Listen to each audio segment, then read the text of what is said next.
At sabihin ko sa kanya, ang ating one big message for today, which is this, that you already won. Sa kanya, you already won. At alam ko yung iba sa inyo, sabi nga ni brother kanina, medyo natatakot, makipag-beso, mag-grace. Kaya sabi ni brother ko, ituro natin itong bagong greeting na to, although alam niyo na to. I would like you to look at somebody, and I want you to bow at him or her and say, I breathe the God in you.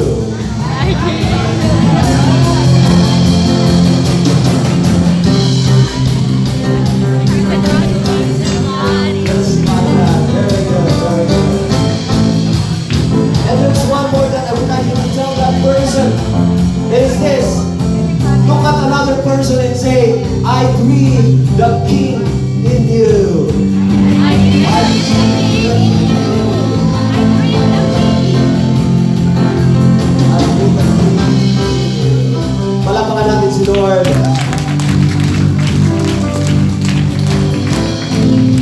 Alright. Now before we read the Gospel of Matthew, which is the source of the message for today, let me tell you an anecdotal story. Ibig sabihin, it's not in the news, but from some people, maybe, from their personal experience, it can be true or not so true. But there's an anecdotal story, and it happened in an old Olympics gymnastics event.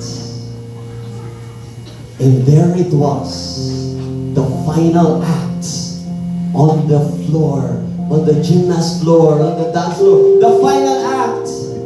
And there was this gymnast who was preparing at the back on her room. And she was there. And she's supposedly so ready because she is so good. And when I say so good? When I say so good, she's really, really good. She's really, really good. But the problem with that moment was that she is an emotional paralysis. Sabihin nyo nga, emotional paralysis. Emotional paralysis. Ano kaya yun? Basta yung tipong, alam mo magaling ka, pero yung tipong, parang natatakot ka, and you're so terrified to go there to do your final act. And then, gusto na nga niyang mag-give up. Ayaw na niyang lumabas. But then suddenly someone barged on the door and opened it, and it was somebody she knew from high school. And then this someone was working close to the judges, behind, and for some reasons, I don't know, but for some reasons, she saw the judges' sheets, and she saw the scores. And this is what she told this gymnast. Sabi niya, huwag kang mag-alala. Huwag kang mag-alala. Labas ka lang dyan. Just do your best and give your best whatever you can. Because I saw the scores. And you're way much ahead than the others. And you already won. You already won. And maybe sometimes you are like this gymnast who is in emotional paralysis. And we know that we are children of God when we keep on saying here at the feast that we are God's beloved. But we still have that fear. We still cannot go there and give our best to cooperate with God's grace. God is telling you now that you already won. You already won. Tell the person beside you, you already won. You already won. And why is that true? Because we have a King who has already won. The King of Kings, the King who lives, the King who dies and resurrected for us. Amen? Palakpakan natin si Lord.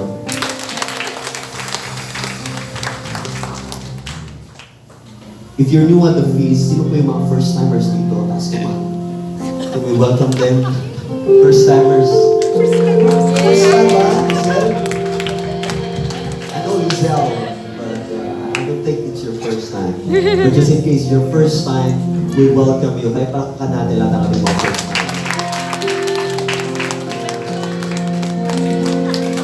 And to those of you who are first time, we know from the previous talks to Brother Egay, our feast builder, we've been doing topical series in the past years, right? But now we're doing it verse by verse, gospel by gospel. And now we're on the Gospel of Matthew. Say Matthew.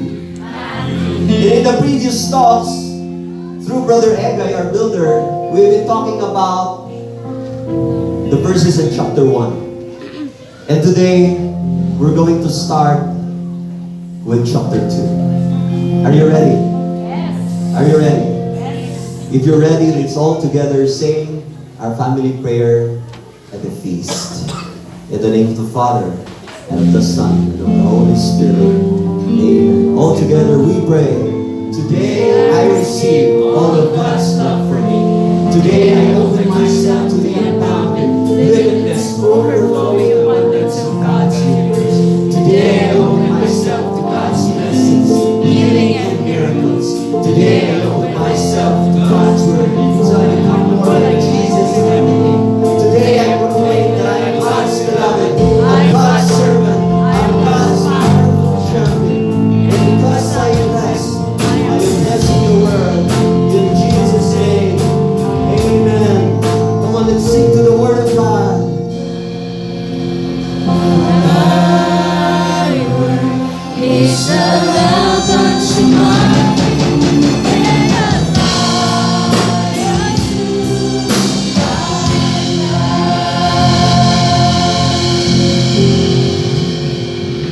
And our reading today is from the Gospel of Matthew.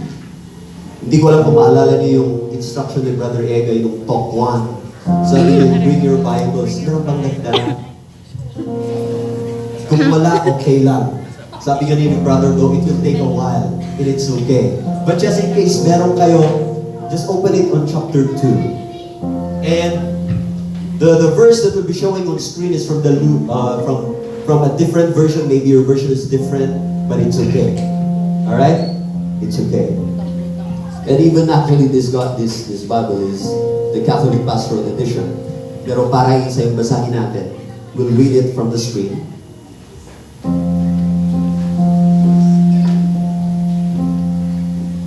Together, medyo mahaba ba to? From Matthew chapter 2 verses 1 to 12. Let's read it. Jesus was born in Bethlehem in Judea during the reign of King Herod. About that time, some wise men from eastern lands arrived in Jerusalem asking, "Where is the newborn King of the Jews? We saw his star as it rose, and we have come to worship him." King Herod was deeply disturbed when he heard this, as was everyone in Jerusalem. He called a meeting of the leading priests and teachers of religious law and asked, "Where is the Messiah supposed to be born?" "In Bethlehem in Judea," they said, "for this is what the prophet wrote." Together, let's read. "And you, O Bethlehem, in the land of Judah, are not least among the ruling cities of Judah, for a ruler will come from you, who will be the shepherd for my people Israel." And we continue. Then Herod called for a private meeting with the wise men, and he learned from them the time when the star first appeared. Then he told them, "Go to Bethlehem and search carefully for the child. And when you find him, come back and tell me so that I can go and worship him too." After this interview, the wise men went their way, and the star they had seen in the east guided them to Bethlehem. It went ahead of them and stopped over the place where the child was. When they saw the star, they were filled with joy. Say joy. joy. They entered the house and saw the child with his mother Mary, and they bowed down and worshipped him. Can you say that again? Bow down and worship him. Then they opened their treasure chests and gave him gifts of gold, frankincense, and myrrh. When it was time to leave, they returned to their own country by another route, for God had warned them in a dream not to return to hear it.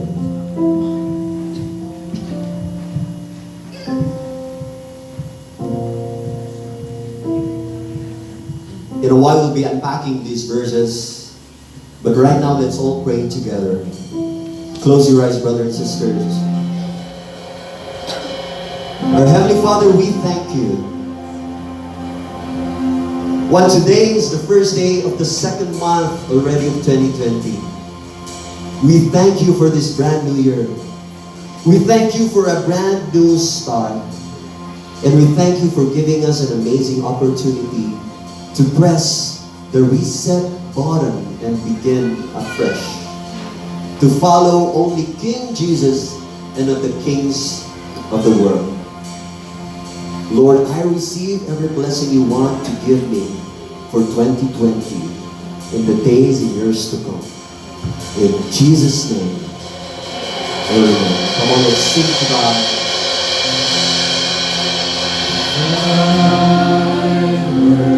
Is a lamp unto my feet and a light unto my path. Palakpakan natin si Lord. You can all be seated now. And again, tell the person beside you, you already won. You already Pwede mo palakpakan natin ang ating music, worship team. Beautiful, beautiful. Now what we read actually, some would call it the three kings. But Brother Bo would rather call it the tale of two kings. How many? Two. Because if you read it again, it says there, Matthew said, Jesus was born in Bethlehem in Judea during the reign of King Herod. About the time some wise men from the eastern lands arrived in Jerusalem. You know why tradition, yung pumunta na yun, actually hindi sinabi na tatlo. By tradition it says wise men, say wise men. wise men. Or what we popularly know now as the three kings. Three kings. Sabihin mo nga three kings. 3 kings. Alam mo, minsan may isang elementary class and suddenly the teacher decided to have a surprise recitation. And sabi niya, Tonyo, anong pangalan ng tatlong hari na bumisita kay Jesus? Ninenervyos si Tonyo at biglang tayo. Sabi niya, with all pride, sabi niya, Gomez Burgos Zamora, otherwise known as Gomborza. Tapos na-realize niya, parang mali. Iba yung Gomborza. Iba yung Gomborza. But some, even my teacher in elementary, I remember, she told us that the name of these three kings were Melchior, Gaspar, Balthazar. But actually the names are not in the Bible. It's from an ancient writing according, somewhere in Alexandria in the 500 AD. It doesn't mention in the gospel, no names. Actually, hindi ka sinabi na tatlo eh. It doesn't even mention. But maybe sabi nila na tatlo because there were 3 gifts. How many? 3. And those are the myrrh, Gold. gold, and frankincense. In other versions, it's simply called incense. Incense. Now here's the thing. Maybe we're using the kings now. We just have to understand this. Because it's their way of referring to dignitaries. It's like referring to VIPs. Parang yung sinabi sa Psalm 72:11. Can we show that? It says there, yes, all kings shall fall down before him. All nations shall serve him. And many others. So maybe this is the reason why they call him the 3 wise men, 3 kings. But here's the thing. In this talk, we'd like to dig deeper into the readings and use the original term that was used by Matthew in Greek. In English, it's called Magi. Sabi niyo nga, Magi. Magi. Yung iba sinyo sabi, Magi. Magi. Sabi mo sa katabi mo, Magi. Magi. Now, ang Magi, these are actually, this refers to Persian priests or scientists who were experts in astrology. And back then, astrology was considered science. And that is why you see now the connection, astrology and then the star that you're following. And this is wild. Say, it's wild. Wild. Kakaiba to. Kasi, kung titingnan nyo, yung sa reading, it was, Herod was asking, was it Herod or the three wise men? They were asking, where is this king of the Jews? Say Jews. Jews. They were looking for the king of the Jews. But this will shock you. Because the three Magi's who came from the far away eastern lands are not Jews. They are not Jews. They are Gentiles. They are Gentiles. And maybe Matthew is telling us something. Matthew is telling us that, hey, yes, Jesus, the King of the Jews, came here from the lineage of David, and He came for you, but it's not just for the Jews. It's actually for everyone in this world. For everyone in this world.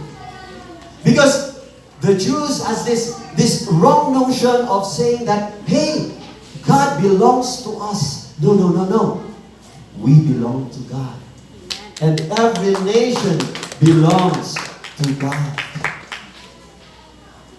And so we need Jesus. Tell the person beside you, you need Jesus. You need Jesus. No matter what your background is, educated or not, very much holy or not, Jesus is for you and you need Him. Amen? Amen. Palakpakan namin Him. So I'd like to highlight that there is no walls in the kingdom of Jesus. There is no walls. If you try to go back to the verse, can we read that again? The wise men asked, where is the newborn king of the Jews? Can we read together? Where is the newborn King of the Jews? We saw his star as it rose, and we have come to worship him. Now note, na yung King of the Jews ay mababasa natin ulit sa huli ng gospel na to when Pilate gives this title to Jesus. You remember that? Remember that? The King of the Jews. Yet again, I would like to highlight that, hey, it is a bit scandalous kasi Matthew was writing to the Jews. Matthew was writing to the Jews. And he is telling them that, hey, these Gentiles, they came to meet Jesus. Diba? Bakit pa sila yung first visitors? Bakit kaya? And when Jesus, when God showed that sign to them, they responded. Say, they responded. They respond. The question for you is, are we responding? Sometimes you're like the Jews, andiyan na nga, but you're not responding to the call. These wise men, they responded. They responded. And as Catholics, ito yung nangyari sa tinatawag nating Feast of Epiphany. In Ilocano, para kay parang ni Jesus, iti amin. Do you understand Ilocano? Who doesn't understand Ilocano here, raise your hands. Okay, paisa-isa. So hanggang doon na lang ang aking Ilocano.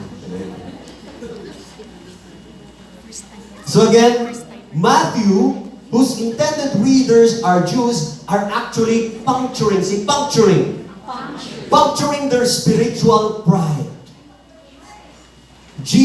Matthew was puncturing their spiritual pride. Why spiritual pride? Because the Jews think that they're like this, and this is Jesus, and this is God. They're like this.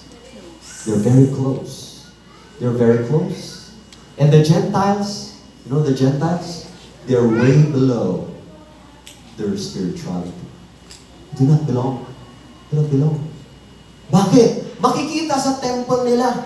The design of their temple is like that. You know, the temple, for example, if this is the Holy of Holies, for example, dito sa gitna, for example, Holy of Holies. Now, they had 4 courts. How many? 4 courts. Ito, the court. Limbawa, the court of the priests. Yan ang mga priests. And then, pagbaba dyan, yan, the court of Israel. Sinong pupunta doon? The men. The Jewish men will stay there. And then, at the back, punta natin sa likod. At the back is the court of women.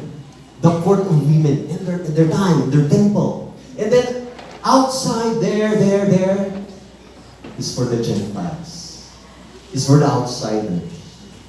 Now, with that alone, with the look of the temple alone, is telling you that, hey, ganun sila mag-isip.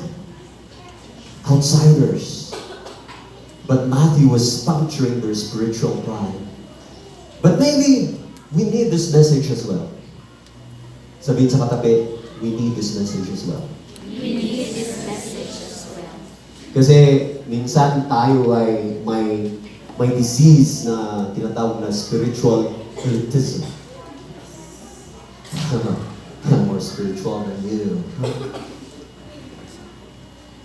Bo Sanchez was sharing na may nakakausap sa mga ganon. And sometimes I observe it also.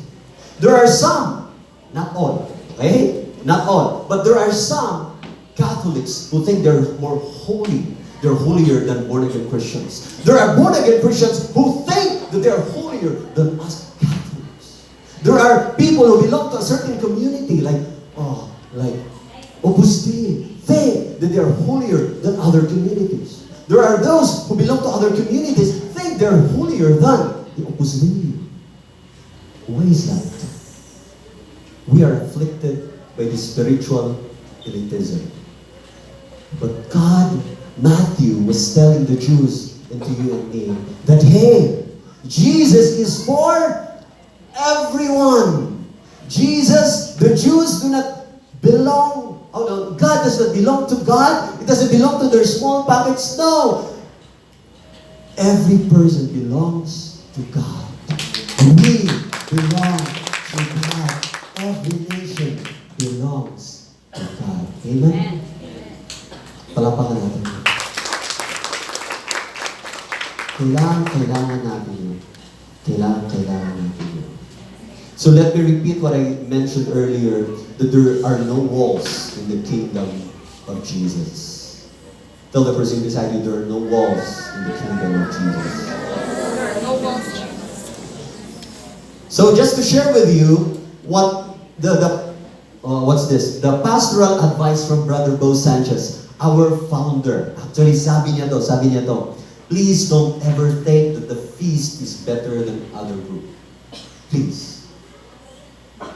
That's spiritual pride. That's small-minded, parochial thinking. Sabi niya, this is not my word, sabi niya, in fact, if you want to boast about this. Sabi niya, the feast is the worst community in the world. But, listen to this. It is only by God's mercy do we continue to exist. And if we are to boast anything, it is about God's mercy, nothing else. It's all about God's mercy.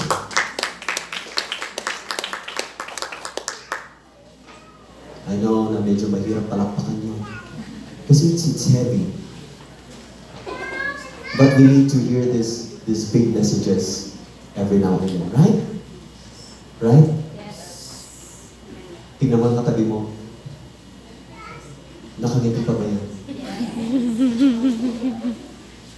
Yeah. Now, in this reading, the first one, we were being introduced to King Jesus, right? To King Jesus. Now, Jesus was born. Matthew was introducing the first king. I mentioned the tale of 2 kings. How many? 2. 2 kings. The first king was actually King Jesus. That's why we celebrate Christ, the King. Jesus is King, yes? Now, on verse 3, Matthew is introducing another king. It says there, can you show that? King Herod was deeply disturbed when he heard of this, as was everyone in Jerusalem. Now he's introducing another king. And this king is a bad king. Is a bad king. Now King Herod is called the Herod the Great. At bakit? He built colossal building projects. Ito, may mga sinabi dito. The giant port in Caesarea, to the 10 fortresses scattered across Israel, including Masada in the Dead Sea. What else? The Jerusalem temple. He restored that important building in Israel. And historians say that his reign was a great success. And that is why he deserved the title Herod the Great. Herod the Great. But Herod has a dark side. That's the problem. Herod had a very dark side. He seemed to be very successful on the outside, but this guy was an evil megalomaniac. Megalomaniac. He was so insecure. So insecure that he killed anyone who he thought was after his throne. Kung may tingin niya parang papalit sa kanya, na king, pinapatay niya. He wiped out the competition, literally. Ito he murdered his brother-in-law, his mother-in-law, and his favorite wife, kasi ang daming wives. He also killed his uncles and cousins. And finally, he killed 3 of his sons. Kasi parang gusto nila papalit sa king. That's what he thought.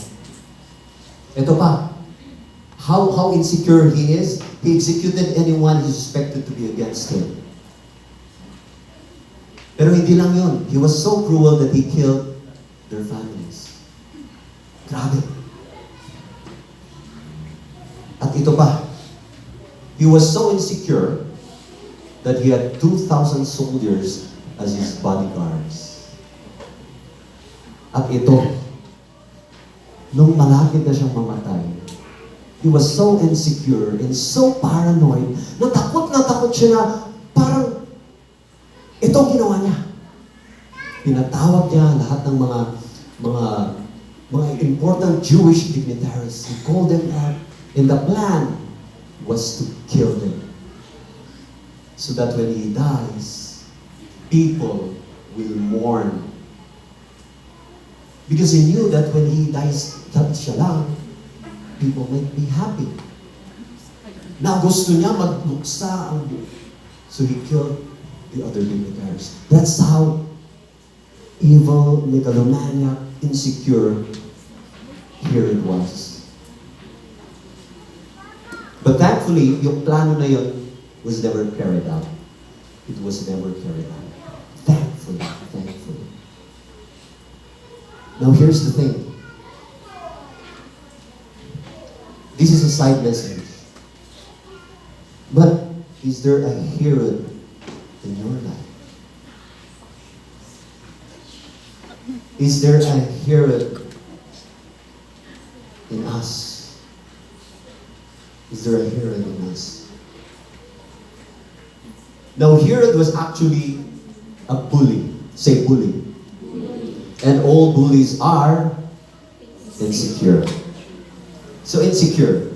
He had all these big projects, wonderful in the outside. But no, it's actually just for him. Just to prop up his wounded ego. It was all driven by selfishness and insecurity. So bad. So bad.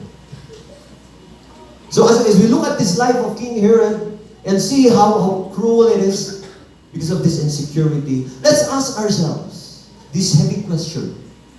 But I know you can take it. Even me, it's so heavy. But with the grace of God, we ask, is there a Herod in my heart? Is there insecurity in my life? Now we're talking about this because insecurity, let's show that, is a lethal poison that will destroy you and destroy the people you love. We don't want this, correct? We don't want this. If you're insecure, you will kill their dreams. You push down people. You destroy people's reputation. You keep on pointing their weaknesses. Ignore what's good about them. That's insecurity. We envy success of others. And we